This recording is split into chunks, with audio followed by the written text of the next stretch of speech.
Sounds good. Good morning, everybody. How's everybody doing? You have a great night? I'm still feeling this altitude thing. Like it's in my head somewhere. I don't know what's going on, but we're doing all right. We're going to talk to you about youth culture, youth outreach, and youth involvement. We thought, what a super important topic to be talking about, and especially as it relates to all of this, and when it comes down to having youth involved almost at every part of all of this, and how important all that is. So we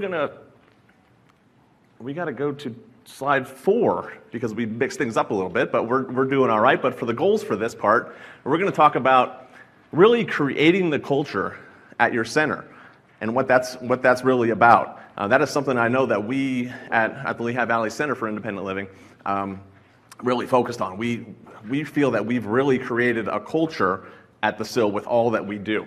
We're going to talk about seeing the need. We're going to talk about everybody being all in. We're going to talk about that youth culture piece and how the youth of today are so different than any other time period of anyone. About being youth driven. How do you find youth? And the wheres, the whens, the hows, and a little bit of everything else. So it should be interesting. I think we're going to cut this back down a little bit too. We're going to shorten this presentation a little bit so we can get into the meat of some of the other programs and some of the other things that are going on here. So, anything to add? No, okay.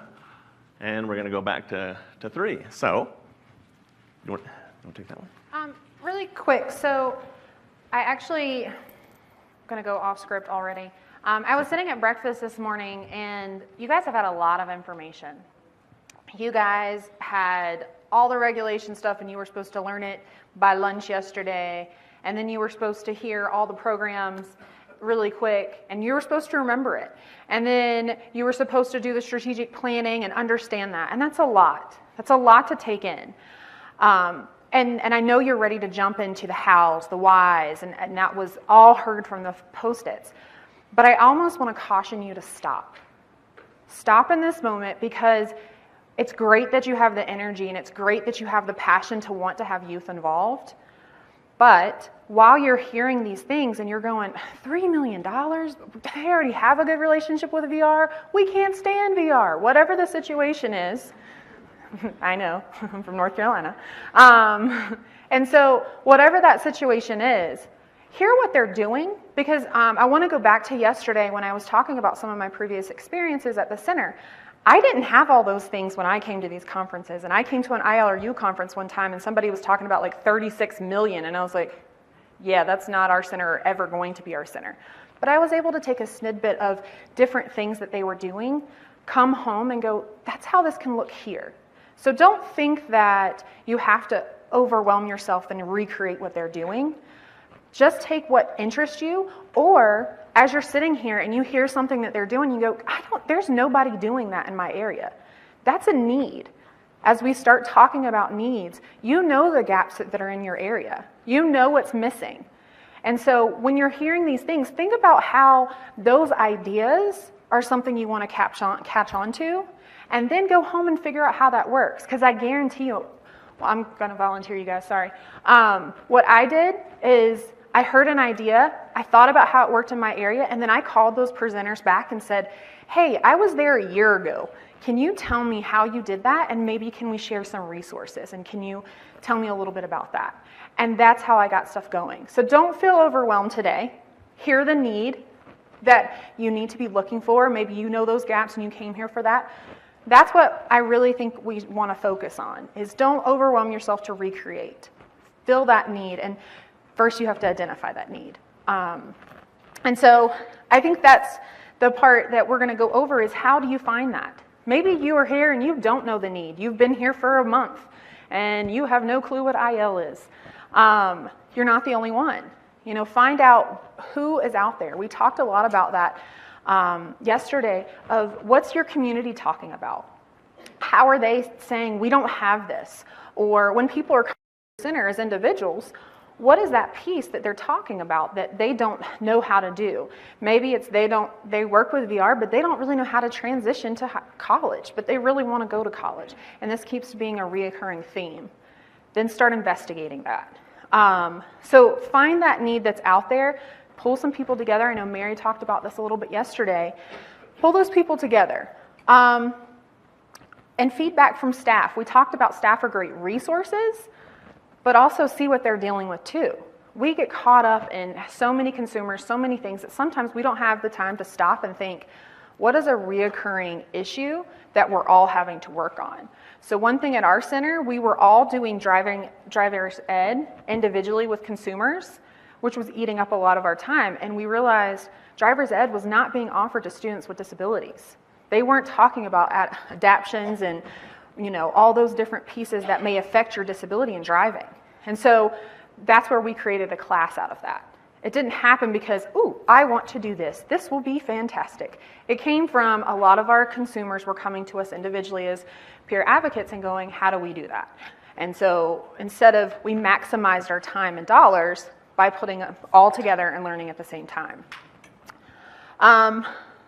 We talked a lot about, talked to teachers and school administrators yesterday, talked to the parents. We told you how to find parents. I know Kings is going to talk a little bit later about parents and how important they can be in the process.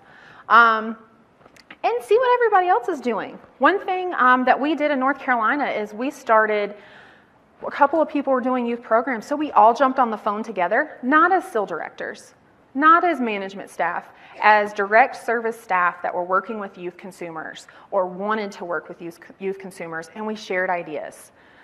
How are you doing that? How are you doing that? So we're finding out about other people in the state, and sometimes that's a little bit more helpful than going across the country and finding something. You can relate to the same programs or the same issues, and you may identify other nonprofits or organizations that are working with you that you didn't know were in your state.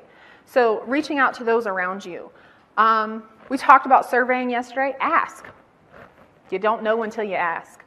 And then host a transition-related forum. Bring people together. Get some people pizza donated, like Mary said yesterday, and ask them questions. That's always the best way to kind of just ask. And that's what, to hop on what Sierra said here too, that's why we're all here. We're here to learn from each other, and our presenters are here to maybe help you talk through some of those types of things too. So that's why we're here. All right. So one of the other big parts is making sure that everyone is all in at your center. And that's something that, you kind of feel that everyone there needs to embrace what you're doing with the young adults. Creating that thinking, creating that culture. Your staff, all the staff in there should be all in. They must embrace working with the young adults in some regard. We see this a lot, especially with our core staff. They are ones that see the young adults maybe the first time through INR, and they are also really there in case there's any other type of need. Like if a young adult is in one particular program, like a group or something like that. Our information, our core services are always open to to those young adults as well. Having your board being fully embracing of what you plan to do as far as youth transition services and how important that is. That has to be supported on so many different levels. Like right down to, I know our board includes a lot of transition related people. We have professors who teach special education, or we have teachers on our board that can really help to give that thinking when it comes to transition related work. Right down to having young adults on your board. Your community partners being all in with you as well. We always look at, especially our core services, as we need to know everything that's out there, because it's all about our consumers. And we may not have all the answers, and that's why we need to work with folks to help them get to where they want to be, to do the things that they're looking to do. And that may not always be us. That may be our competitor. And maybe that's all right. If it's ultimately about the consumer and what the consumer is looking to do, how can we help them get to where they want to be? Funders. We're going to talk a whole lot about funding in the next, all big chunk of today, what that looks like, and being involved in and working well with and doing things that your funder is looking to do through deliverables, through goals, whatever that may be. And, you do good work, your funders are going to be there for you. And they're going to be there again and again, And you hear us talk a lot about relationships and how important that is. And, that's something I know that we've been able to develop a lot of relationships, especially with VR, to the point where I think they look to give us money to be able to provide services for young adults. So, developing and keeping those relationships, keeping them positive, being able to talk and advocate when you need to do that, but at the same time, working with and doing things in a positive means for the consumers is what it's all about. And then your consumers, having them be all in as well. Understanding what their needs are, what they need to be doing, and ultimately, in many cases, they are very good outreach. In many cases, our young adult groups, our young adults go out and help us present and be there talking about the programs that they're involved in, and that to us is really the ultimate form of advertising. We've actually decreased budgets in our advertising because our young adults were so good at getting other people involved. So having everybody all in, super important. And I'm going to kind of expand a little bit on staff members, because when we're talking about everybody at your center is valuable. Everybody at your center is contributing in their own way, and they have been sometimes for years.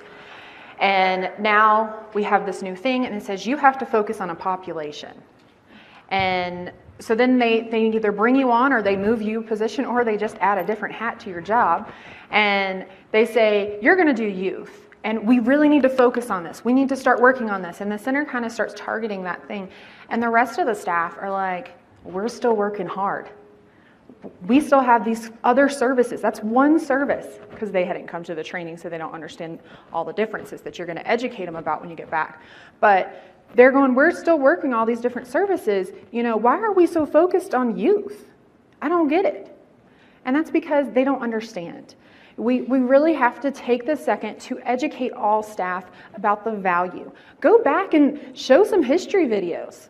Show where, Judy Heumann, Ed Roberts, they were young people when this movement started. They weren't the pictures we see all the time now. They were those young people in the 504 sit-in. Those are the types of things that we want to teach our other staff about. That the movement can't just continue with people after they age out of high school. That's not how it works. In order to have a movement, you have to get the next generation involved. And also remind some of those people that have been there for a while, they might want to retire one day. Like that might be something they desire to do. And if you have these young people to carry on all that work that you've done, you can train them how to do that. And then all of your work you've done is not lost. So don't also forget about the rest of the staff, because when you involve all of them in that planning process, then they're wanting to contribute too. Ask them how it works into their programs, how it adds to it. Don't just say, we're all on board with youth and we're going to get on board and just get on and grit out. That's not going to work. That's not going to work, because we care about all consumers, regardless of their age, regardless of where their education status is or not, or their eligibility for IEP, and keep going on the list, right? We still work with everybody. So make sure that the staff are respectful to that and understand it. Don't force it on them, educate them. Just like we would do anybody else when we're talking about an advocacy issue. And then sometimes you have staff that are like, I don't know what to do with youth. Maybe I could be an information referral. That's probably the best way I could. And ask where their strengths are.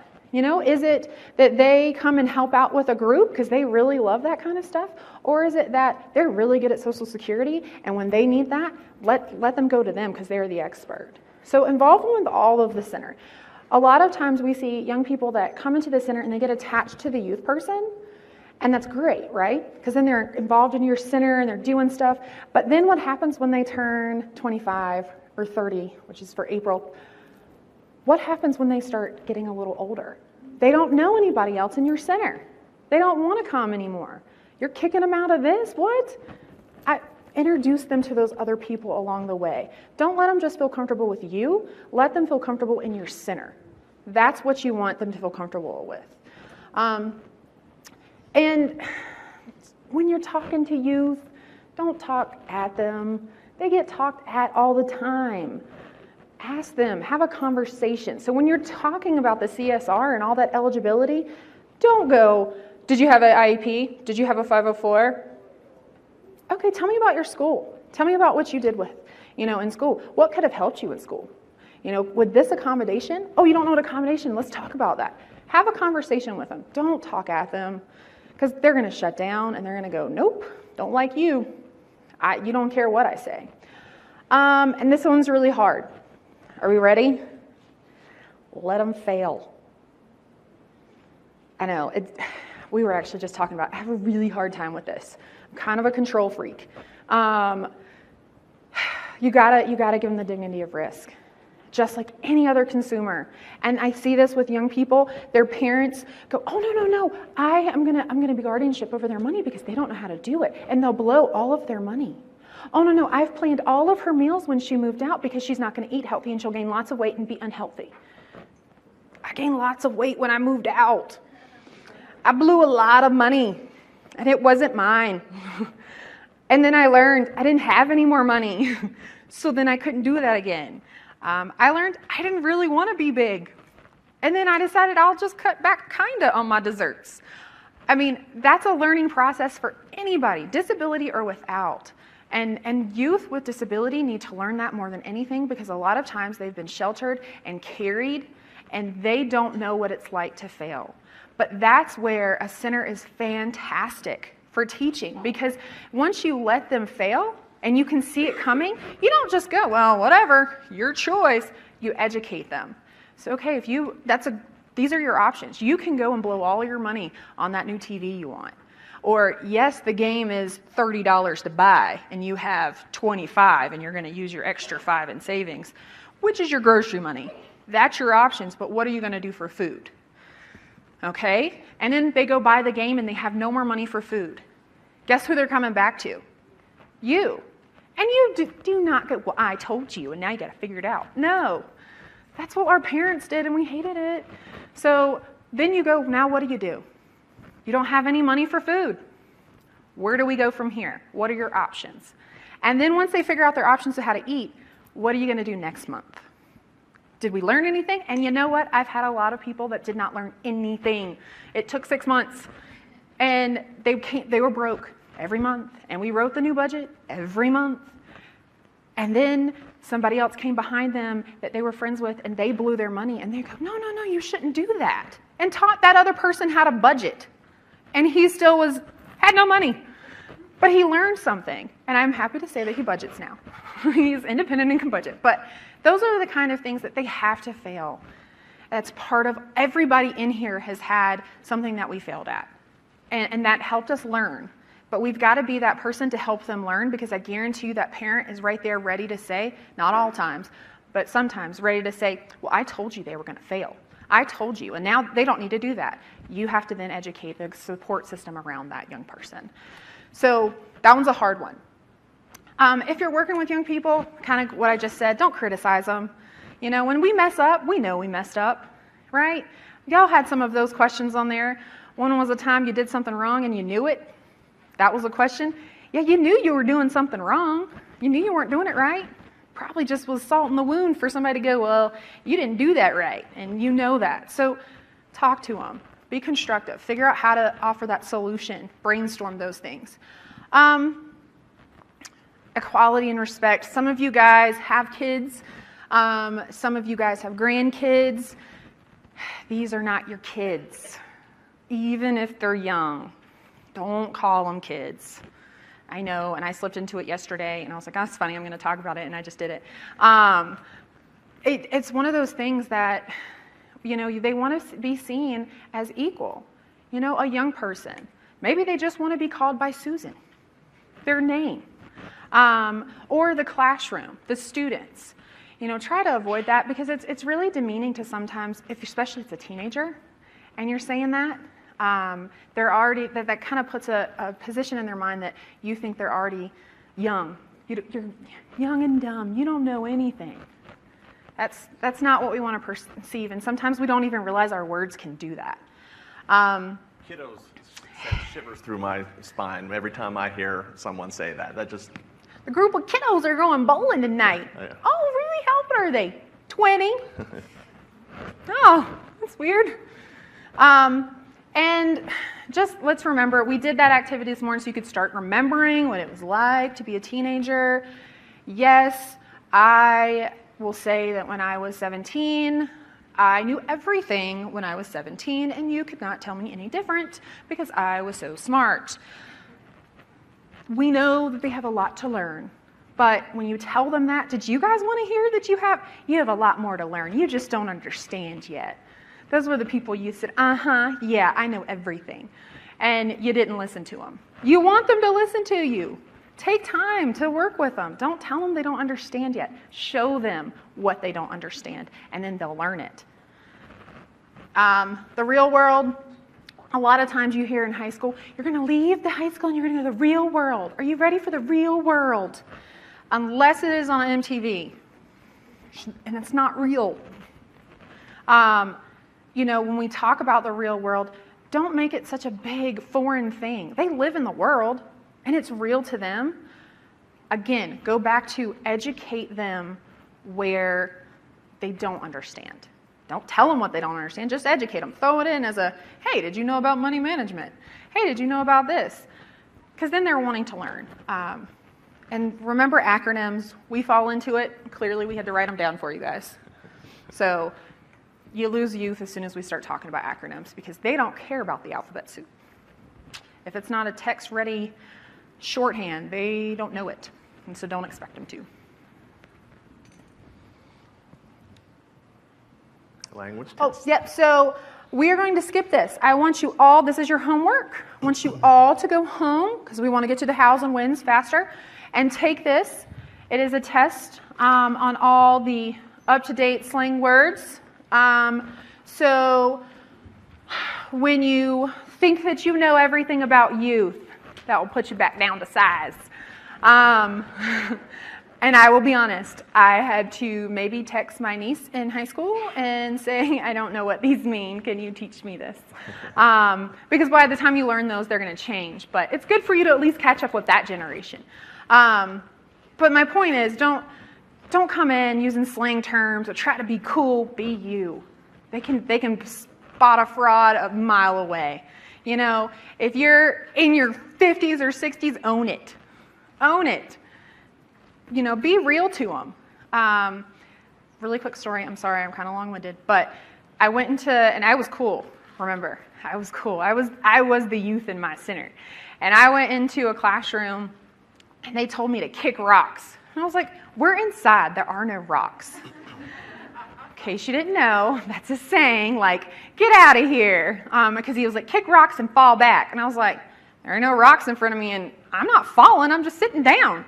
And he was like, oh my gosh.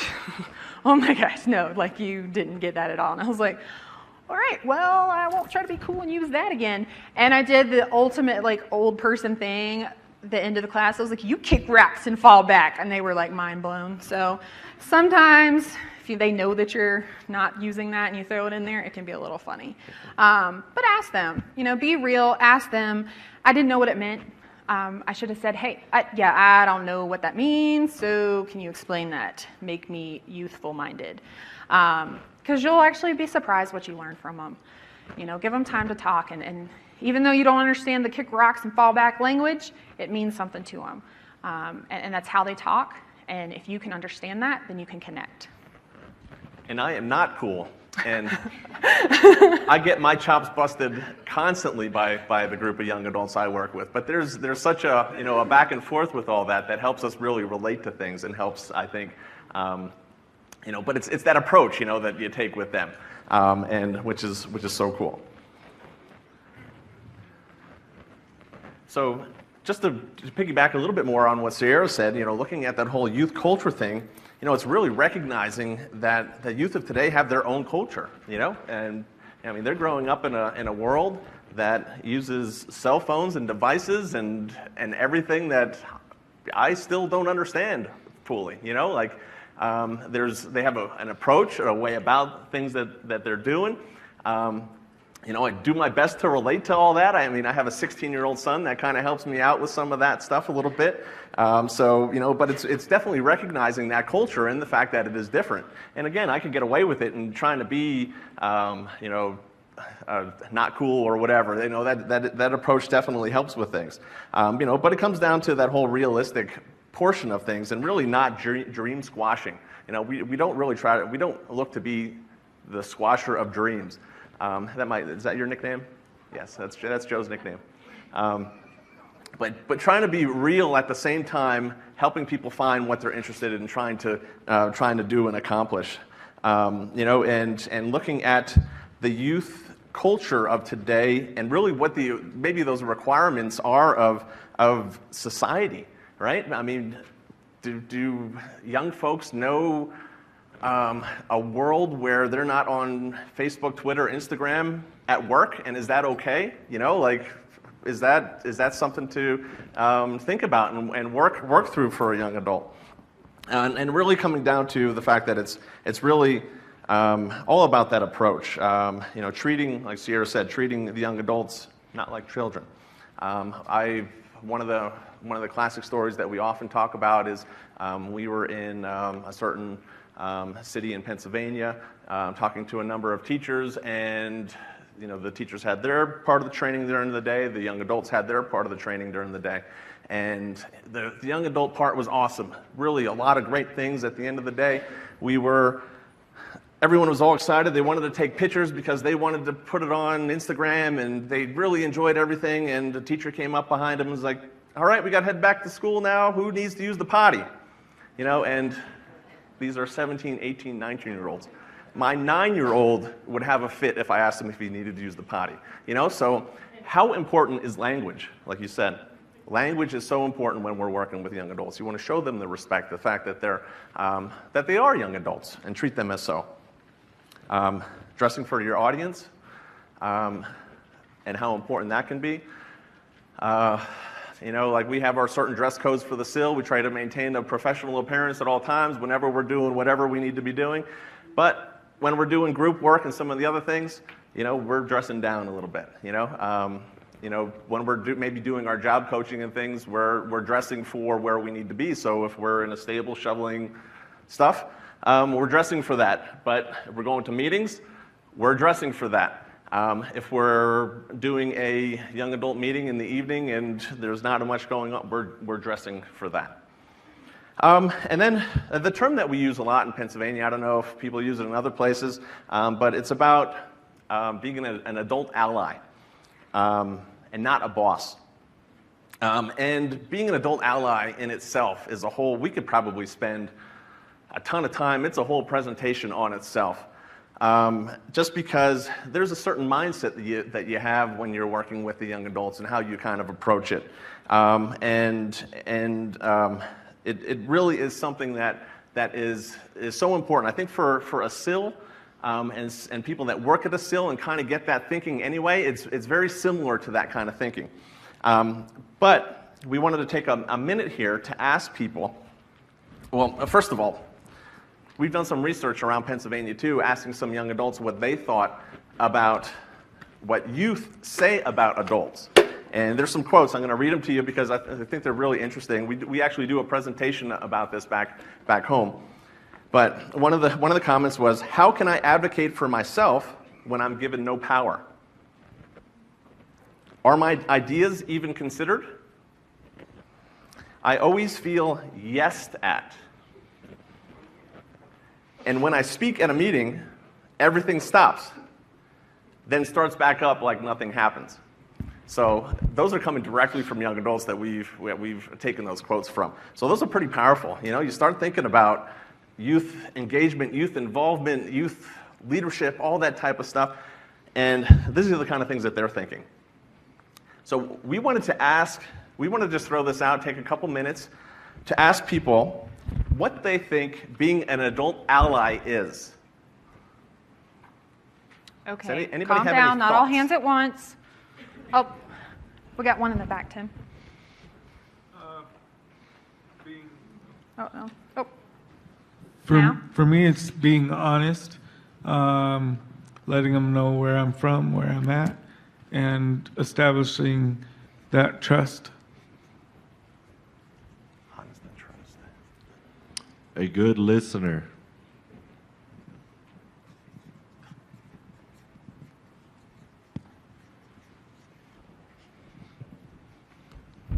Don't use the generational millennial or spoiled brat baby or anything else.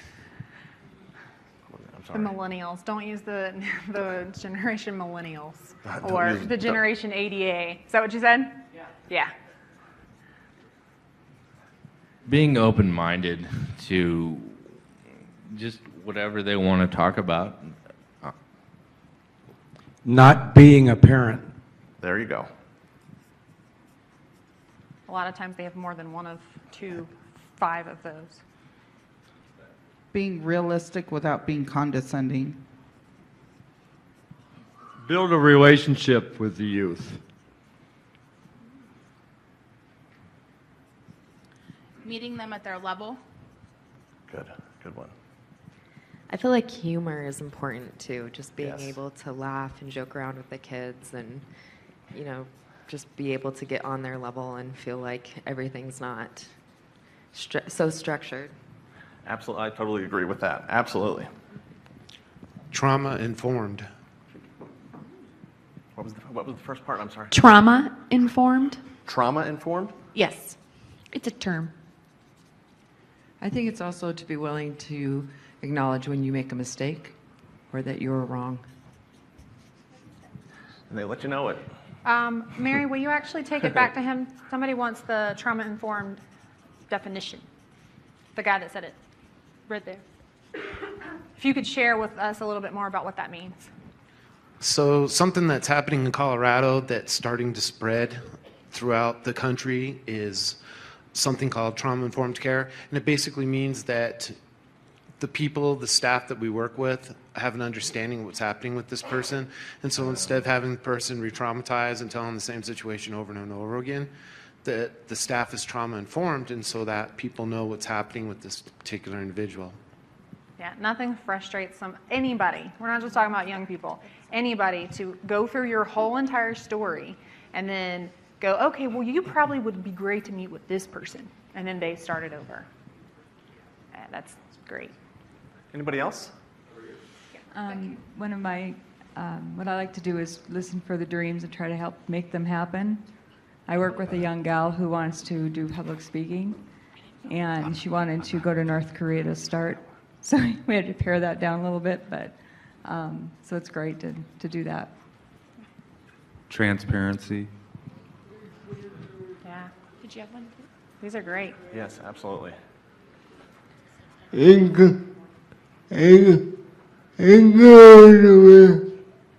Encouragement. Encouragement. Good one. Yeah. Those are all great. One more up front. One more? Respect, I heard. Oh, respect. Respect. Yeah. Awesome. Yeah, those are all. One more. One more? Don't be afraid to say, I don't know the answer. Let's figure it out together. Yep. Good one. Yep. And that's where a great learning lesson from them that you can have. Instead of maybe you teaching them, you learn from them.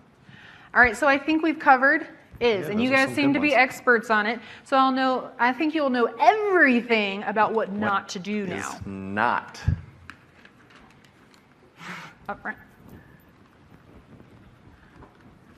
Baby talk or generational talk? Go to the potty. Yeah. Don't say I told you so. Yeah. Tell them that their dreams aren't realistic. Right. One of my biggest fights is I had right in front of the class one time when the teacher told them that they couldn't be those things that they wanted to be a chef, a fashion designer. And so the next class I came back and showed them a chart of how they could accomplish all of that with the degree that they were getting, because I was so angry that they kept saying realistic. You're not their boss or their parent? Don't be the boss or the parent.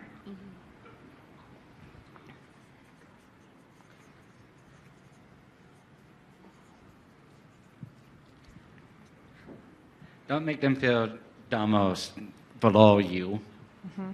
Yep, don't make them feel dumb or below you. I know what's better for you. Say it again. I know what is better for you. Better for you. Yes, because we're so smart. We're the experts on their disability. Kind of goes back a little bit to the philosophy of a sinner, of what Mary was sharing this morning. Absolutely. I think sometimes we have to be conscious of also our tone of voice, not just the words we say, but kind of how we say them. And also I'd like to throw in empowerment. On the is. And really quick about what you had just mentioned with tone, body language. Yes. Those kind of go together. If you're busy and that young person's trying to talk to you, stop what you're doing and actually take that moment. That sometimes they don't ever get from somebody. The attitude, you gotta watch your attitude with them. Don't assume that they know what you're talking about. Yeah, we live in this world of disability issues and relations and laws and policy. A lot of people don't, so don't assume that they know it. I think going along with the don't assume is to not assume that just because they're in a particular age bracket or fitting your particular demographic that they're interested in the same things that other students you've worked with. Work with each person on their individual concerns. Yeah. And ask what those are. Yeah.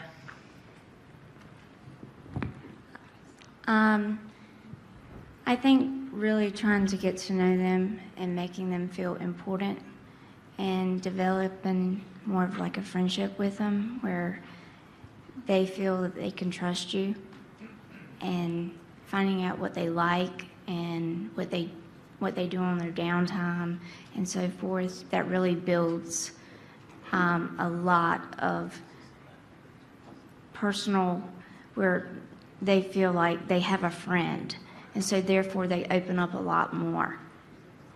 I agree with that. Young people want to make that connection with somebody, and if they can make that at the center. I do want to throw in there, though, that it's healthy to have boundaries, though, because sometimes youth don't know that. And I say that because I started a Facebook page because everybody wants to be my friend. And to them they are, because you are friending somebody. So they sometimes don't understand the difference between the friend at school or the friend at work versus you. And that you maybe get off at 8 or 5 and that you're not available at 2 a.m. But here are some people and supports that are. So just make sure you develop healthy boundaries with them too, and that they'll respect you for that. And you're also teaching them to put boundaries within their relationships too, which is very healthy. There's a time for friendly, there's a time for work, and all those things. Mm-hmm. Not minimizing, so not saying, oh, you're just being like a typical teenager, moody, hormonal, whatever, and also, oh, that's not a real problem, because it is a real problem. Yeah. Don't discredit their experience and what they do know. Right. Mm-hmm. Yeah. I would just add with that, don't discredit their experience, and then leaving space for a young person to be able to share their own experience. So being comfortable with the uncomfortable. Youth are used to being in a room full of experts all the time, teachers, parents, counselors who are always telling them what to do. And so then we sit down with them and say, okay, you're the boss. You tell me what you want. And they're like, huh? So I think just if you give them enough time, they will answer. Also, taking the time to explain process. I've been in meetings where the youth are not they're not engaged in the process because they don't understand the process. So I think we need to make sure that they're understanding what my role is, what I do, why I'm writing things down, whatever detail needs to happen in order for them to be engaged in the process. So I have a really actually kind of funny story. We had a youth that worked with us, was new, and we came to staff meeting and they were talking about, so the Part C funds are going here, the Part B funds will come from the Silk, and then they're going to go here, we're going to use it on this program. And the youth was just like, like whatever. And she didn't realize that those funds were coming to her program. That was actually benefiting her. And so I spent some time and we created like a high school chart on where the cool kids are. You have the principals and you have the teachers. And so ACL was the principal, and then you had these teachers who divvied out your money, and then you had like the teacher assistant, which was the SIL, and you're the student, and so you get to go and do what you want with that. And she was like, oh, that makes so much more sense. Why didn't they just say that? I'm like, I know. And so we started teaching it that way to everybody because it makes no sense of where our funding streams come from. And so we put it in a concept that they can understand. So yeah, that's definitely explain those processes. Don't let them get lost, because how are they going to actually care and want to be involved?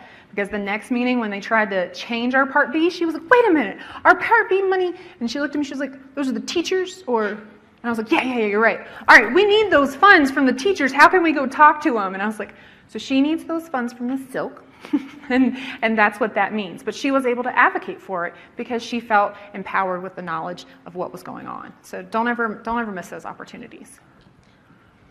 Can I just add to the is? Someone who's consistent and reliable. Yes. Yes, follow through is key. I think this will be our last one. Another thing I've noticed is when you're working with youth and you're doing the process part of things, whether it's filling out information and getting to know them, things like that, is taking a hands-on approach. So I use a giant whiteboard in my office, and sometimes if they don't understand something that we're filling out, and even with explaining it to them when they've already been in class for a good portion of the day, they don't want to try and learn something new through us talking to them or whatever. I'll throw something on a whiteboard. It's like, well, let's look at short-term goal, long-term goal, strength, weaknesses. And then once you apply that and they're writing it out themselves, and then now it's like, okay, take what you put on that board, now we're just putting it into this paper. Right. So really just creating that hands-on approach, because sometimes even after a long day of being in class, they don't want to keep doing a bunch of writing on a piece of paper. Absolutely, great point. Thank you. But so much to being an adult ally, and I think you can kind of really see where it goes along with the SIL philosophy, right? I mean, it's that same kind of thinking that goes along with it. And I think for us working in this field, working with people, we all want to help, right? We all want to be there to help out and do and all that kind of thing. But taking that little bit of time to take a step back to go through the process with the young adult, or helping them understand why it's beneficial for them to do it, I think is so important. So that's a great list. Thank you, folks.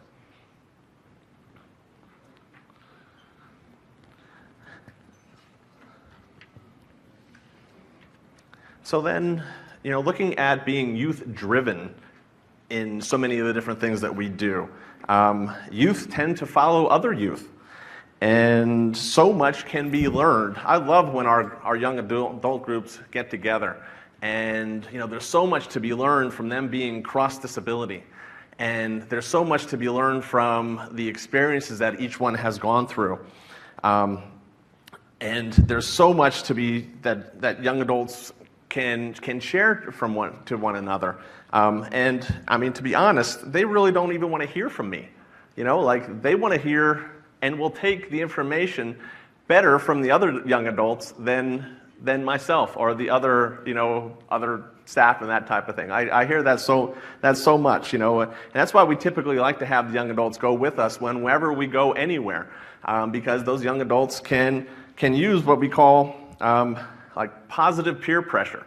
You know, we have someone came in and, hey, I just got a job at Dorney Park and it was so much fun and you wouldn't believe I'm doing this and this and this and I'm getting a paycheck and I'm buying this and like, that sounds really cool. Maybe I want to do that too, you know, so, or someone comes in and tells the story about how they spoke up at their IEP meeting and they did this and got this and, you know, you get to thinking, well, yeah, that's probably what I should be doing. I want to do that too. So, you know, we see that positive peer pressure as something so valuable. And so having the young adults speak up and talk about the things that they're doing, those positive stories that can be used is so very motivating for the young adults and for the parents too. I know the parents really get a lot out of hearing those things because they think about, well, maybe my young adult can do that as well. And I just want to jump in real quick here. So when you're talking about empowering, your goal for a group should never be, we're going to give them empowerment. You can't give anybody empowerment. They have to feel the empower. They have to become empowered on their own by their experience. And so when you're thinking about those opportunities, think about what empowered you. Think about when you stepped into that center and you said, I got to do that. Or when's the last time you were passionate about something? What started that passion for you? Then try to recreate that same experience. You know, was it another person? Kimberly talked about yesterday when she saw another person with a disability for the first time as a professional, successful person. Those experiences are what empower. Don't ever go in and say, you're going to be empowered today. Because they're not. That's going to like shut it down completely. So just know that, think about yourselves. You guys are your own teachers, you know. Think about your own self and how you became empowered or motivated in the movement and try to create that experience with what you're doing. And maybe share some of that. That can be empowering in itself. And just to follow up too, June Hermanson in Montana is a perfect example.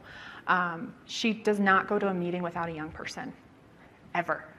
From what I understand, conferences, anything, she always goes with a young person. We can't say that you're important and that you're equal if we say, well, you can come to my youth group, but I'm going to this conference. Oh, it's about youth. Yeah, I'm going to a youth training. Well, why can't I go? Or maybe they don't even know what it is. Bring them, tell them. That can be the empowering moment. So bring those youth along. If you're going to a meeting and it's boring, give them tips through the meeting of what's going on. Be that mentor right beside them to help them want to learn in those experiences. And to even understand that meetings are boring. Yep, that's a part right. of the world. Yep. Really sorry, I wanted to go back. That space that Mary was talking about, it's going to feel real awkward because we don't like silence. We hate silence. And we want to fill it with stuff to say when they don't. But somebody will eventually talk. You know, time it in your head. If you ask them a question and they're just not really responsive, give you 30 seconds. That's really hard. I don't know if you've counted to 30 quietly before, but that is a long time as somebody just stares at you. If we had 30 seconds, I'd make you do it now. But don't fill the silence. Let them fill it, because that might be the first time that they've ever been given the opportunity to speak. And so if you give them that space, then they can learn how to use it. And you can be that teacher for that opportunity. We talked about this a little bit yesterday. Youth programs are when youth are available. That's nights and weekends. It doesn't mean that you can flex your hours. Maybe some centers, they have staff that only work like 12 to 9 or whatever their hours are. They don't come in the morning. Or maybe they get to take off Monday. I'd love to take off on Monday. Can I do that, Mary? Stay and work on the weekend? So how welcoming is your center for noise? Youth, they talk. They want to have fun. There might be laughter. So preparing, that goes back to everyone's all in. Let them know it's okay to have fun here. It's okay. There's appropriate places in your center to do that, and maybe not so appropriate, but where are those places that they can? As we, as youth staff, were creating programs, it was a fun experience, and we would get in trouble a lot for being loud, and we were actually working. But that's just part of it. Embrace that. That's an energy to your center that sometimes isn't there. that other consumers are like, this place is, all right, who's all here? I got a party happening here. You know, and it's a good feeling. It's a good energy in the room. Make sure it's in the right place, though. Do you have time where staff, volunteers, consumers can mingle and be more informal? So those staff that are not familiar with young people or how to work with them, have somebody donate a meal for lunch. Have somebody, come together. Maybe those mingling times. Let them talk to each other. Have stuff for them to do. Don't make them just sit there. Have Slinkies or Play-Doh or G.I. Joes or cars or anything for them to not have to just sit here and watch you. Let them move. We even had some balls one time where people were just rolling around on balls as we were doing different things. But let them get up and move. It's okay. And then think about your space. Do you have the art that's on your wall? Is it youthful? Are there youth on there? The brochures, are they all like senior brochures for people that need assistance once they turn 80? That's good to have, but throw some other stuff in there. The magazines, is it interesting? Are young people going to find that? Those are easy things to kind of just add in quickly. So as soon as they walk in, it's welcoming. I'm done. Okay. So where, when, and how to find youth. So I know when I was first able to help start our S2L group, that's our young adult group at LVCIL, I went anywhere and everywhere at any time. Anybody that wanted me to speak, if it was one person, if it was a whole group of people, I went and I talked about the SIL, core services, everything that they could be involved in. And I did as much outreach as possible. I was so worried going into our first summer program that I would have 15 young adults and to take part in that program. And fortunately enough, I had 15 plus. And then from there, it just exploded because word of mouth happened.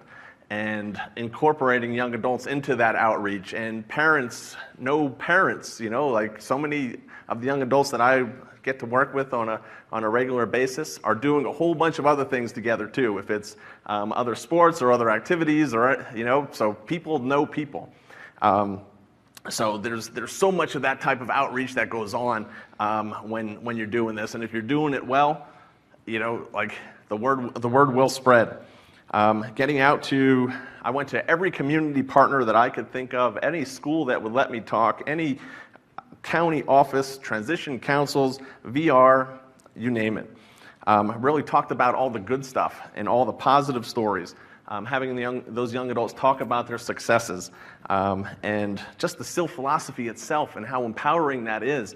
In many cases, parents have never heard of those types of things. Like I remember being at a school, and the parents told me it was the first time that anyone has ever told them that they were the experts on their kids, on their young adults. They had never heard that before from teachers and administrators from years and years of that type of thing.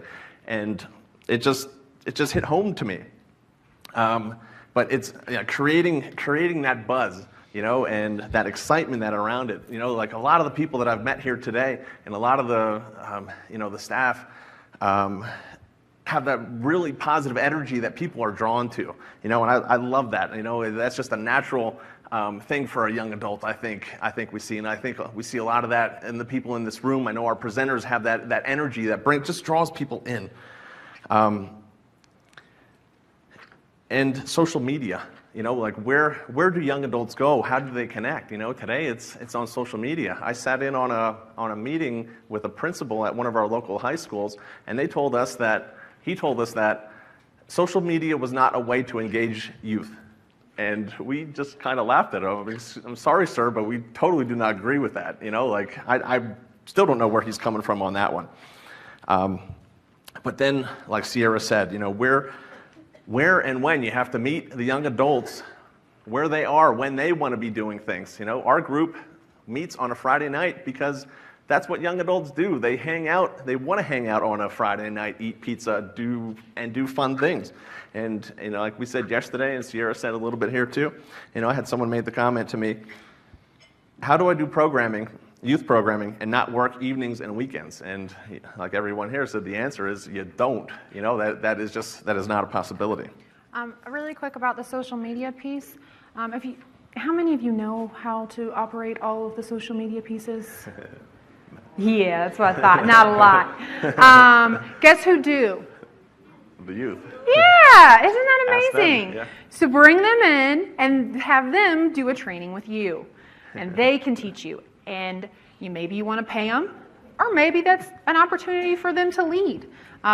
So use each other. Absolutely. Do you want this one to keep going? Yeah, I think so. We are going to give you guys some extra time for the next presentation. But just remember that this is the foundation. When you walk into your center Friday or Monday, go in and say, does this look youth friendly? And then look at the staff. Is everybody on board? Where are some of those gaps? Where are some of the needs? So before you start finding all those youth, make sure your center's ready. And these are some of the ways that you can do that. And I know we have a lot of the when, where, and hows on how all those things happen, but you can peruse through those. Seth will be here, Joe's here. We can go through those individually if you have questions about how that works. Did you have anything you want to add? No, I think we're good. I mean, it's about the engaging of the youth. Even when you're starting to develop, you want to engage the youth. Have a young adult that can help you think through some of these things and how they might approach it or language that they would use. So, you can't say enough about that youth culture, that youth engagement, that youth-led, youth-driven thinking, which is just so important.